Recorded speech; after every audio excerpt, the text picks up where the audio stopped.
Dans un des moments les plus durs de ma vie, je traversais de l'angoisse du soir au matin, et j'ai un ami qui m'a regardé dans les yeux, et il m'a dit « Mais JF, j'ai tellement confiance que tu vas t'en sortir, j'ai tellement confiance que la vie elle te réserve des bonnes surprises.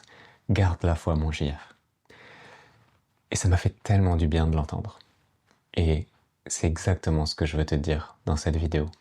Je veux être cette parole que tu trouves dans ta vie et qui te dit « Mais garde confiance, garde la foi, tu vas t'en sortir. » Je sais que tu traverses un mauvais moment et que peut-être c'est tellement dur parce que peut-être ça dure depuis des années ou peut-être t'as cru que t'allais t'en sortir et puis bam, là il y a un nouvel événement qui fait que t'es à nouveau pas bien et à nouveau tu perds la foi et c'est d'autant plus douloureux parce que peut-être tu avais l'espoir que ça marche et cet espoir il a été brisé et du coup tu retombes encore plus bas. Peut-être que tu as l'impression que même s'il y a des choses qui bougent chez toi ou dans ta vie, c'est des toutes petites gouttes d'eau, mais que la réalité de ce que tu es, c'est comme une fusée de 3000 tonnes et t'arrives pas à la faire décoller parce que le poids est trop lourd. Et si tu ressens toutes ces choses, peut-être pour toi c'est la souffrance de la solitude, peut-être pour toi c'est la souffrance de pas réussir à t'aimer, peut-être pour toi c'est la souffrance de pas avoir confiance en toi, peut-être pour toi c'est la souffrance de voir waouh, il y a tel collègue, tel ami, il vient d'obtenir cette super chose, peut-être une belle relation amoureuse, peut-être une évolution dans sa carrière professionnelle, que sais-je, quelque chose que toi t'as pas, et quand tu vois ça, ça te fait mal parce que ça te fait un miroir. Peut-être tu vois aussi l'âge qui avance et tu as cette angoisse de mais en fait le temps passe, le temps passe. Quand j'avais 20 ans, quand j'avais 25 ans, c'était facile d'avoir de l'espoir, j'avais de la vie devant moi, mais là les années passent et je vois que moi j'évolue pas et les autres évoluent autour de moi. Peut-être ta souffrance c'est dans ta relation la plus intime où tu vois que tu es dans une impasse avec ton conjoint ou ta conjointe, ou peut-être même tu t'es fait trahir par quelqu'un que tu aimais. Peut-être t'arrives pas à te sentir en lien avec les autres. Tu te sens rejeté, tu te sens abandonné et t'es pas bien avec tout ça. Mais garde confiance. Garde confiance. J'aimerais te dire dans cette vidéo les meilleures raisons de garder confiance. Et je te l'ai dit avec tout mon cœur. Et je sais que c'est une vidéo que t'es pas là physiquement devant moi. Mais parmi ces messages, il y en a beaucoup que j'ai déjà dit à des amis, à des personnes que j'accompagnais, à des proches. Et à chaque fois, je les ai dit, mais avec tellement de sincérité. Et ça m'est arrivé tellement de fois cette expérience d'être en séance avec quelqu'un que j'accompagne et qui va pas bien. Je suis thérapeute et coach dans mon métier et j'aide les personnes qui s'aiment pas ou qui n'ont pas confiance en elles à reprendre confiance en elles. Et ça m'est arrivé tellement de fois d'avoir cette expérience, d'avoir quelqu'un en face de moi qui va pas bien et de lui rappeler qui il est, de lui rappeler ou de lui faire voir ce qu'il n'arrive pas à voir, mais que moi j'arrive à voir, que malgré tes casseroles, malgré ton histoire, malgré tout ce qui est petit, tout ce qui est cassé, tout ce qui est... Moi je vois quelque chose chez toi, moi je vois ton potentiel, et ça venait toujours d'un endroit tellement sincère. Et c'est pour ça que, même si je te connais pas, je suis sûr que si j'étais en face de toi, je ressentirais la même chose, la même confiance, la même foi en qui tu es. La première chose que j'ai envie de te dire, c'est que tu vois, le pire jour de ta vie, bah tu l'as surmonté. Tu l'as surmonté, t'as survécu, t'es encore là. Et le deuxième pire jour de ta vie, bah tu l'as surmonté aussi, t'es encore là. Et en fait, 100% des pires jours de ta vie, tu les as tous surmontés. Tu vois la force que tu as en toi, tu vois tout ce que tu as été capable de traverser, alors lâche pas maintenant, continue. La deuxième chose que j'ai envie de te dire, c'est que non, t'as pas perdu de temps. C'était pas des échecs, tout ce que tu as vécu. Très probablement, si tu as toutes ces difficultés dans cette vie, c'est que tu es parti avec des mauvaises cartes. Tu es parti sûrement avec des blessures dans ta famille ou dans ton environnement.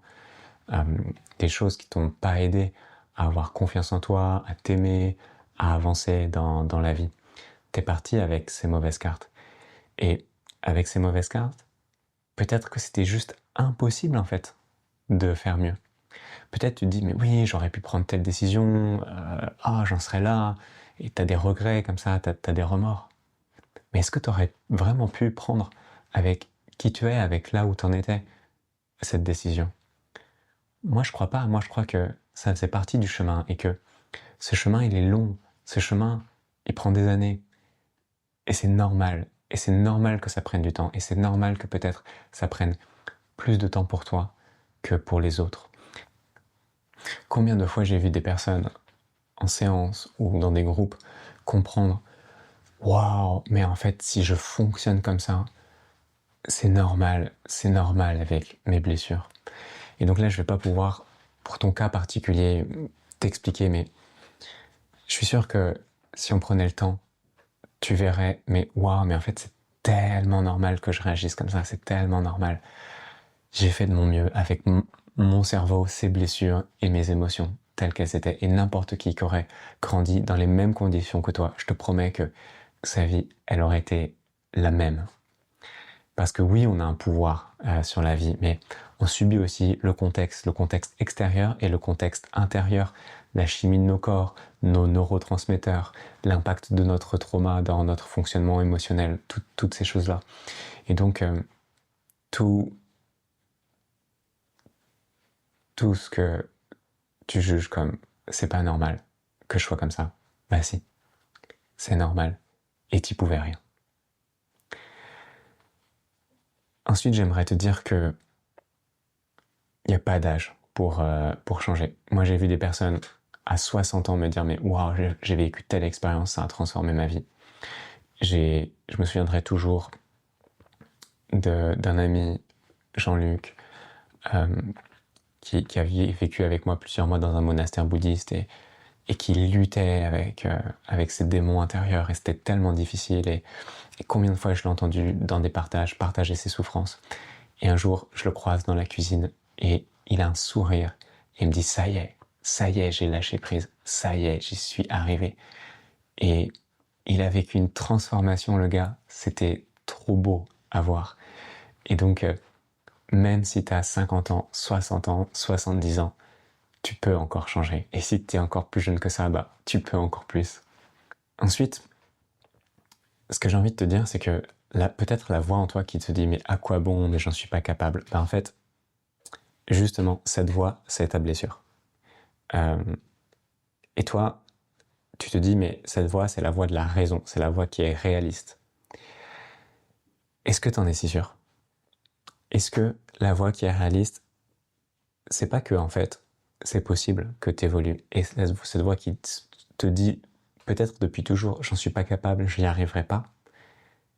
Mais en fait, c'est juste un résultat de tes blessures, de cette expérience d'impuissance peut-être que tu as fait quand tu étais plus jeune.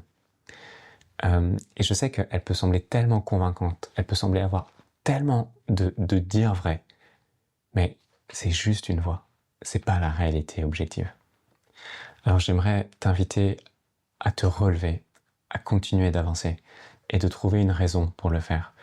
Ta raison, ça peut être ce que dans le bouddhisme vietnamien, en tout cas au village des pruniers, on appelle ta descendance. Ta descendance, peut-être, c'est ton fils, ta fille, ta famille.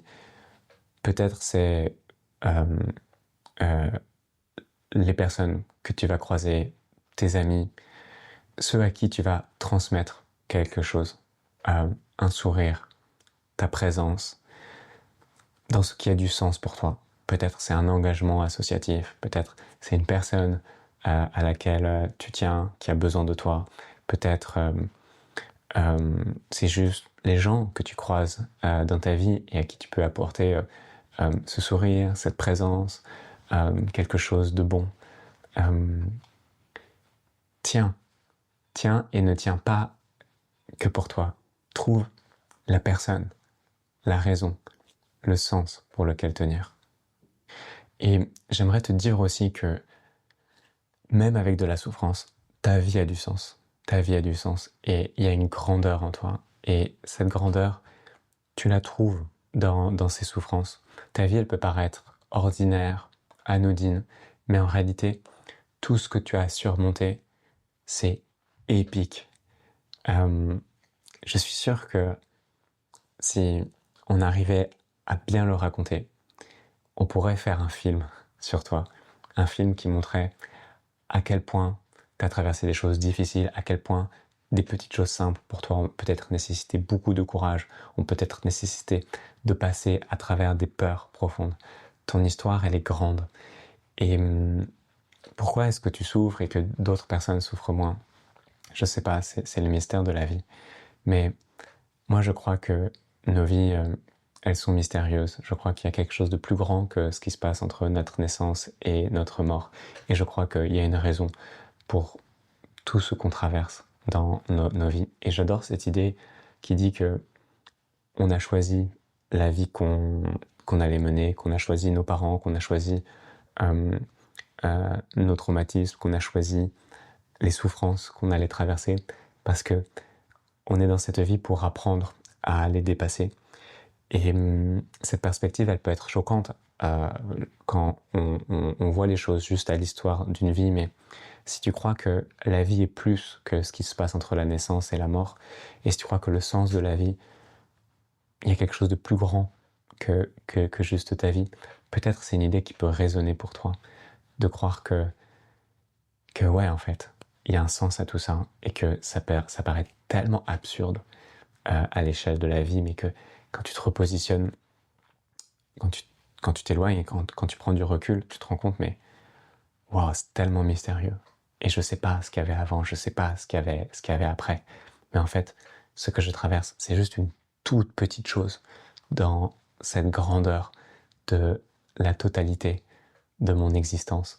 Quand je la regarde depuis cet espace mystérieux, en dehors de l'espace, en dehors du temps, dans cette dimension spirituelle. La dernière chose que je voulais te dire, c'est imagine-le toi très vieux, juste avant ta mort. On va tous mourir un jour. On est né et on va mourir. Et qu'est-ce qui te dirait le toi juste avant ta mort, qui te voit dans ce moment où c'est tellement difficile pour toi, et qui sait ce qui s'est passé après, qui sait ce que tu as surmonté, qui sait peut-être le sens que ça avait. Qu'est-ce qui te dirait avec bienveillance? Peut-être tu es au moment où justement c'est le plus dur pour toi, parce que derrière, il va y avoir le moment où tu vas pouvoir transformer ça, où tu vas pouvoir donner un sens à ça, où tu vas pouvoir accepter ça, où tu vas pouvoir faire la paix avec toi-même, ou alors où tu vas pouvoir transformer quelque chose à l'intérieur de toi. La vie n'est pas finie, c'est un moment, tu traverses un moment difficile, et même si ce moment tu commences à le trouver long, rien n'est éternel, et cette souffrance est impermanente. Alors, garde confiance, garde la foi.